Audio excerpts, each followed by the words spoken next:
C'est la vie des bêtes, et ça continuera, a ironisé le président lors d'une conférence de presse à l'Élysée avec le dirigeant syrien. Emmanuel Macron a dénoncé ce mercredi 7 mai les postures à des fins politiciennes de la droite et de l'extrême droite française, destinées à parler à des électorats, après de vives critiques autour de la venue en France du président de transition syrienne Ahmad al-Chareh en raison de son passé de djihadiste. Ce que je vois, c'est qu'il y a un dirigeant qui est en place.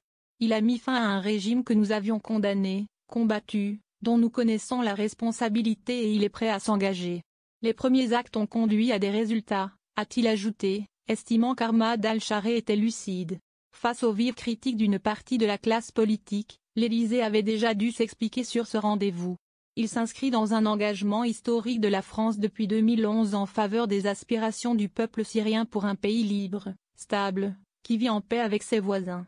Le président de la République va donc rappeler ses exigences vis-à-vis du gouvernement syrien, au premier rang desquelles la stabilisation de la région et notamment du Liban, ainsi que la lutte contre le terrorisme, avait ajouté la présidence, lors de cette rencontre avec Ahmad al-Chareh, longtemps chef rebelle du groupe Hayat Tahrir al-Sham, issu de l'ex-branche d'Al-Qaïda. Emmanuel Macron a assuré que la sécurité des Syriens est la première priorité.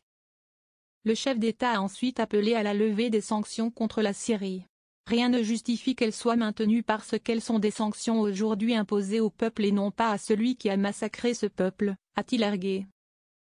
Il a par ailleurs confirmé des discussions indirectes avec Israël à travers des médiateurs pour contenir la situation actuelle. Le président français a, enfin, qualifié de mauvaises pratiques les frappes israéliennes en Syrie, jugeant qu'elles ne garantiront pas dans la durée la sécurité d'Israël.